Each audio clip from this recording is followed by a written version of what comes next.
السلام عليكم ورحمة الله وبركاته. حبايبي ومتابعيني الجمال، وحشتوني جدا جدا جدا جدا من مطبخ ام سما. عاملين ايه امارات؟ كل حبايبي اللي هنا وحبايبي اللي في السعودية وحشيني قد الدنيا. طبعا كل سنة وانتم طيبين، وينعاد علينا وعليكم الايام دي بالخير واليمن والبركات. وحشتوني جدا جدا جدا. هتعمل لنا ايه النهارده يا ام سما؟ صراحة عملنا قبل كده طريقة البسبوسة وكانت خطيرة، بصراحة خطيرة. النهارده هنعملها برضو بشكل تاني وطريقة مختلفة. هتعجبكم وهتبهركم زي ما هي عجباني كده، وطريقه سهله ومبسطه وجميله خالص خالص خالص. يلا بينا نشوف مقاديرنا ونشوف هنعمل ايه ونشوف الوصفات والتكات بتاعتنا. يلا بينا. نقول اول المقادير بتاعتنا. نسمي الله كده. اول حاجه بسم الله الرحمن الرحيم. معانا السكر، هحتاج معايا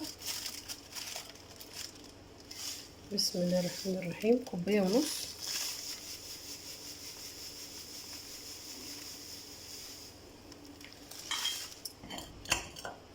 ده السيرم بتاع البسبوسه، كوبايه ونص.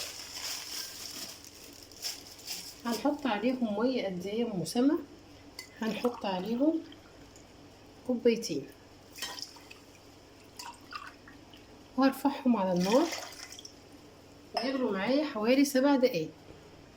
طيب مكونات البسبوسه ايه يا ام سما؟ اول حاجه معايا كوبايه واحده من السكر، او اقل، يعني اقل حاجه بسيطه كده من الكوبايه. ماشي، تعالوا بينا نشوف هنعمل ايه. حطينا بسم الله الرحمن الرحيم كده ادي السكر بتاعنا اتكرمل.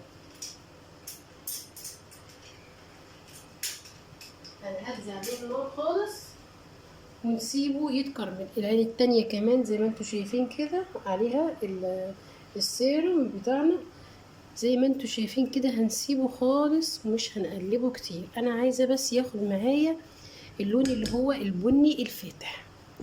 ماشي حلوين، زي ما انتوا شايفين كده. يبدأ السكر معايا يسيح ويدوب.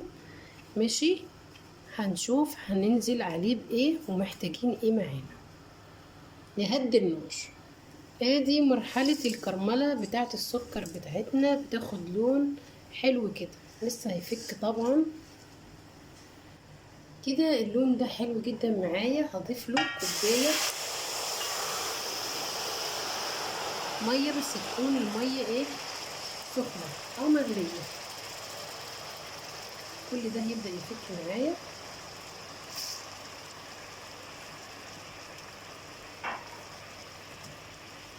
واحدة واحدة والسكر هيبدأ يدوب مع المية.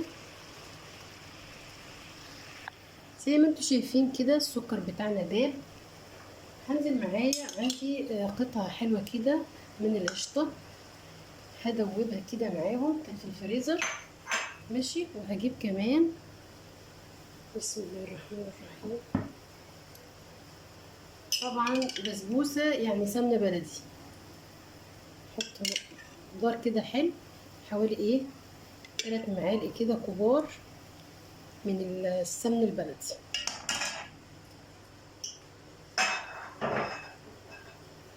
هنقلب كل المكونات دي كده مع بعض، واخر حاجة هنحطها هو السميد. زي ما انتوا شايفين كده الخليط بتاعنا فاكك اهوت، بسم الله ما شاء الله، تحفة جدا. هضيف لي 3 كوبايات من السميد، وكمان معايا كوباية جوزة الهند هضيفها، بتوديها في مكان تاني. ومعايا كمان محتاجة كمان حوالي معلقة من بيكنج باودر. وكده خلاص نقلب كل الكلام ده. بس هنطفي النار، هنقلب كل الكلام ده، نشرب الدقيق كده كده. بسم الله ما شاء الله، اللهم بارك، تحفة جدا. لونها كمان ممتاز، حلو خالص. وهصبها في الصينية. كمان بضيف فانيليا. للسيرم بتاعنا خلص اهوت. يلا بينا بقى نحطها في الصينية كده. خلاص هنفردها في الصينية. ماشي، بسم الله الرحمن الرحيم. وطبعا انا مشغله الفرن بقاله تقريبا حوالي 10 دقايق، والسيروم كمان جاهز. هنبدأ بس كده نفردها زي ما انتوا شايفين كده.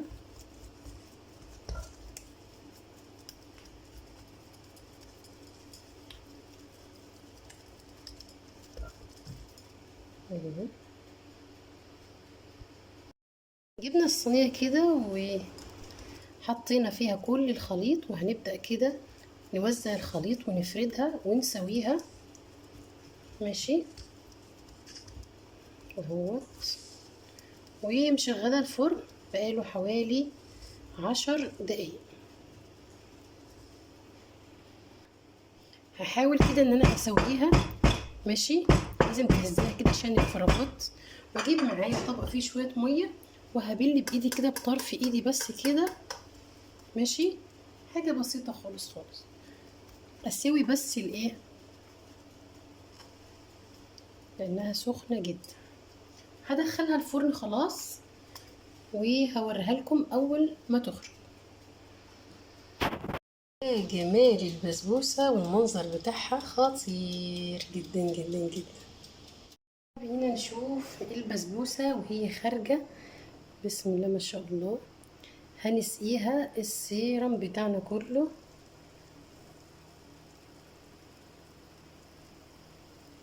هي هتتشربه كله. ريحتها تحفة جدا جدا جدا جدا.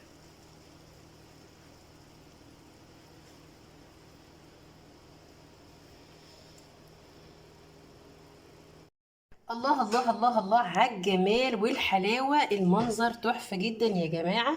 تعالوا نخرطها كده ونشوفها الوضع عامل ايه. شايفين الشكل؟ شايفين شكل البسبوسة عامل ايه؟ شايفين اللون الذهبي ده، اللون الخطير ده؟ شايفين؟ شايفين؟ والقطعة متماسكة. الله الله الله الله الله على الجمال. بصراحة روعة روعة روعة روعة روعة.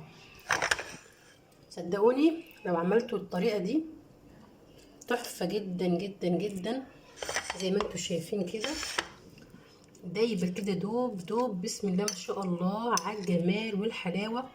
احسن 100 مرة من بتاعة الحلواني. وطريقة سهلة ومبسطة جدا جدا جدا. اتمنى يكون الفيديو ده عجبكم ونال رضاكم. استنوني في وصفة جديدة وحلقة جديدة مع ام سلمى، ومع السلامة.